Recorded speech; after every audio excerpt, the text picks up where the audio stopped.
Assalamualaikum warahmatullahi wabarakatuh. Kami dari kelompok 1, Program Studi Matematika Universitas Ahmad Dahlan, dalam mata kuliah Sistem Komputer ingin mempresentasikan tentang algoritma dan flowchart dengan materi menggoreng telur. Ada juga kelompok kami beranggotakan Firdaus Bahar Sidik dengan NIM 200151001 dan Sefyang Reini dengan NIM 2001505 serta Atifah Husnan Kamila dengan NIM 2001510. Selanjutnya ada materi algoritma yang akan disampaikan oleh Atifah.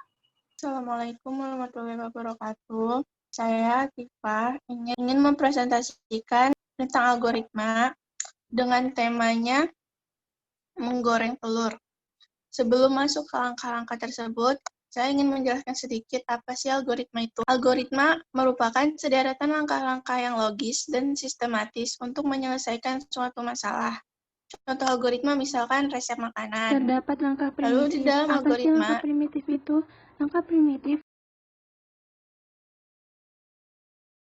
tidak perlu ada penjelasan khusus atau anggap saja sebagai rutin standar. Dan di algoritma juga memiliki syarat, yaitu logis, pasti, dan harus berhenti. Penting, perlu ada mode proses. Dan juga alat bantu. Alat bantu ini berbentuk model proses untuk memudahkan pemahaman terhadap algoritma. Itu contohnya flowchart. Nah, bagian flowchart ini akan disampaikan oleh Firdaus. Saya langsung ke langkah-langkah algoritma dengan tema menggoreng telur.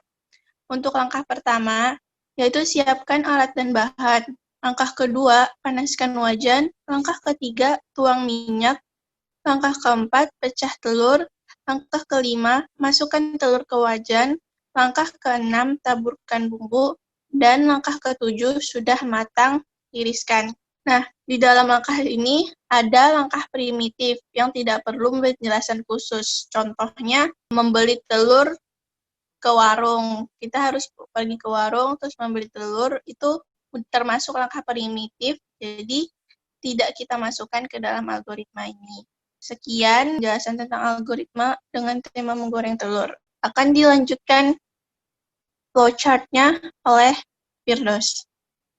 Assalamualaikum warahmatullahi wabarakatuh. Saya akan menjelaskan tentang flowchart dari bagian algoritma tadi. Sebelum masuk ke flowchart, saya ingin menjelaskan dulu definisi flowchart itu apa ya.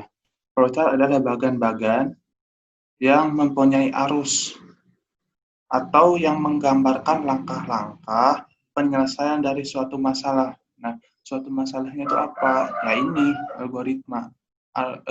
Dalam masalah itu algoritma. Algoritmanya apa? Ya ini menggoreng telur. Kita lanjut. Nah, untuk flowchartnya sendiri kami menggunakan beberapa bagian perintah ya. Di sini untuk yang mulai, untuk proses, percabangan, dan baca. Ini baca. Sama ini, sama yang mulai dan selesai ini sama ya. Oke, kita lanjut. Nah, penyelesaian dari suatu masalah algoritma yang di atas, kita dimulai dengan perintah mulai untuk memerintahkan si sistem untuk bekerja. Nah, selanjutnya akan diproses ke pemrosesan, yaitu siapkan telur. Nah, untuk sistem pemrosesan siapkan telur ini kami tidak pasti. Jadi ini bukan termasuk primitif-primitif, jadi ini langkah yang tidak pasti, makanya kami membuat perintah. Selanjutnya dilanjutkan ke siapkan wajan, prosesnya, lalu dituangkan minyak, lalu dilanjutkan dengan tunggu minyak panas. Nah, untuk kondisi di tunggu minyak panas ini, kami membuat kondisi di sini. Yang kondisi pertama itu panas atau tidak. Jika si minyak ini yang ditunggu minyak panas ini panas, maka dia akan mengarah ke proses selanjutnya yang mengarah ke bagian kiri. Jika si minyaknya ini tidak panas, maksudnya itu hangat atau dingin, maka si percabangan ini akan berbelok ke kanan. Saya akan menjelaskan untuk percabangan ke kanan. Jika si sistem ini tidak mendeteksi panas, maksudnya panas, bukan hangat, maka akan dilanjutkan dengan kata tidak, prosesnya tidak. Lalu akan dilanjutkan ke proses atas lagi, proses awal, proses ini. Tunggu minyak panas. Jika siklus ini si minyak udah tunggu minyak panas masih dingin lagi pas masuk ke percabangan ini, dia akan terus membuat siklus. Nah, jika si minyaknya ini panas, nah ada kondisi lain, dia akan berbelok ke bagian kiri. Nah, ke bagian kiri. Di bagian kiri ini, jika minyak panas, sudah dipastikan panas, maka akan dilanjutkan proses selanjutnya ke pecahan telur. Kami membuat perintah pecahan telur karena takutnya akan terjadi human error. Nah, jika terjadi human error, takutnya si perintah yang kami dilaksanakan ini tidak berjalan dengan semestinya. Seharusnya telur itu dipasaknya dalam ya, tapi si perintah ini malah membacanya seperti masukkan telur langsung ke wajan, jadi sama kulit-kulitnya sama cangkangnya. Oke, kita lanjut. Untuk proses selanjutnya yaitu pembacaan, maksudnya dibaca tuh untuk membaca masukan telur dan taburi bumbu. Jadi ini udah dipastikan kayak pembacaan dalam sistem ya, untuk dibaca ditaburi bumbu, jadi kayak opsional aja gitu. Oke, setelah dilanjutkan dari pembacaan ini taburi bumbu, maka akan dilanjutkan oleh proses memasak. Nah, di proses memasak sendiri kami membuat 2 percabangan lagi. Yang pertama ada cabang ke kanan, yang satu untuk ke bawah vertikal.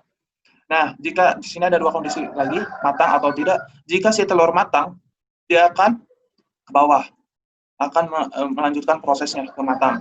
Jika tidak, si telurnya misalkan masih setengah matang atau belum masak sama sekali, maka si percabangan akan menunjukkan proses ke kanan. Yang mengatakan tidak dan lalu akan dilanjutkan ke percabangan bagian atasnya lagi. Jadi kayak membuat siklus lagi. Misalkan masak sampai matang, si telur belum matang, maka akan dibaca tidak, lalu dibalikan lagi masak sampai matang, akan terus seperti itu sehingga telurnya itu matang. Nah, jika si telur matang, dia akan masuk ke proses matang. Nah, setelah proses matang, lalu akan dilanjutkan ke tiriskan. Nah, ini bukan langkah pasti, makanya kami membuat perintah tiriskan.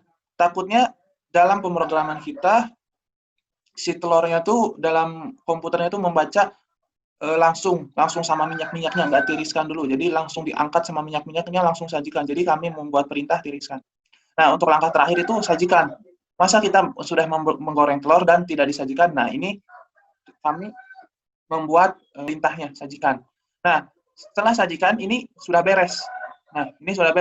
Jadi kesimpulan dari yang kita dapat adalah menggoreng telur dengan sistem flowchart ini bisa dibilang agak ribet, tapi untuk bagan-bagannya sendiri ini mudah dimengerti dan mudah dipastikan bisa dilaksanakan, jadi bisa dilakukan.